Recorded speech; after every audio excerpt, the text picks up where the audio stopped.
A Girl with 1,000 Stories. Chapter 1. It was just a moment. I didn't learn fear as an adult. Fear was the language of my childhood. It lived in the walls, in the silence, in the places a child's mind should never have to go. I learned to sleep like someone older, someone who already knew too much. I would lie still at night, eyes barely cracked open, trying to stay awake just enough to protect myself. I could feel danger before I could define it. Every creak of the floorboards meant something might be coming. Every shadow meant I needed to stay frozen and play dead. I wasn't scared of monsters. I was scared of people I knew. I remember the night my uncle stole something from me. Something a little girl should never have to guard with her life. After that, my whole world shifted. My body grew up faster than my mind could understand. I didn't know how to say the words. I only knew how to survive the nights that followed. I grew quiet. I grew small. I learned how to make myself invisible because being seen felt dangerous. And while all that was happening, my biological father was alive and well, living across the same damn city. Close enough to come, close enough to show up, but he didn't. My brother and I sat on the porch like two abandoned puppies, crying and waiting for a man who never knocked on the door. The sun went down, and still he didn't come. That kind of disappointment teaches you something deep, that you're not worth the effort, that even the person who should love you doesn't think you matter enough. So when Jeffrey came into our lives, I didn't trust him. How could I? Men had already taught me their lessons, but he wasn't like the others. He didn't push. He didn't stare too long. He didn't ignore me either. He existed in this steady, solid way, like someone who knew exactly who he was and didn't need to prove anything to anyone. I watched him for a long time before I let myself relax around him, but the day finally came. I don't even remember what he said or did. I just remember the moment my body realized, oh, I'm safe. The feeling was everything. Jeffrey gave me what no one else ever had, a childhood pause button. When he walked into a room, the fear went quiet. My shoulders softened. I stopped listening for danger. For the first time since I was 8 years old, I didn't feel like prey.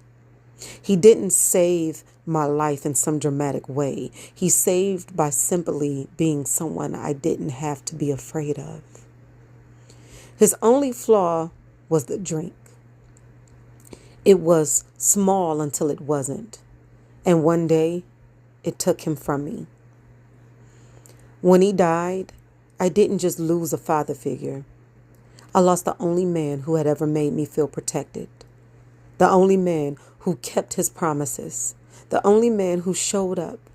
His death cracked open every old wound I have fought to bury. It felt like the world was saying, see, even the good ones won't stay. And the fear I carried as a child rushed back in and wrapped itself around me. Something in me changed that day. The ground I once stood on turned to dust. And that's the day I started searching, without even knowing it, for that feeling he gave me, the quiet in my chest, the steady presence, the safety of being loved without conditions. I didn't want romance. I wanted peace. I wanted someone who can make my body believe it was finally okay. So every relationship after him wasn't really about love. It was about longing for a moment that died with Jeffrey. Some men pretended to be solid and crumbled the moment I leaned on them. Some made me feel even more alone than I ever felt as a child.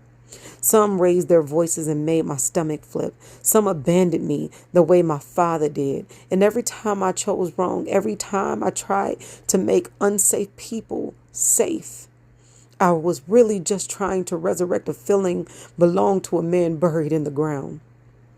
And then there's the truth. I couldn't see until now. That moment, the moment he died, felt permanent, but it wasn't. I know that now. It took years, but I know. As huge as that moment was, it was still just a moment. It shaped me, yes. It hurt me deeply. It carved itself into my story, but it didn't get to decide how the rest of my life unfolded. I didn't conquer it by forgetting it. I didn't conquer it by pretending it didn't matter. I conquered it by outliving it, by refusing to let it be the end of me. I grew anyway. I loved anyway. I built a life anyway. The truth is that they took my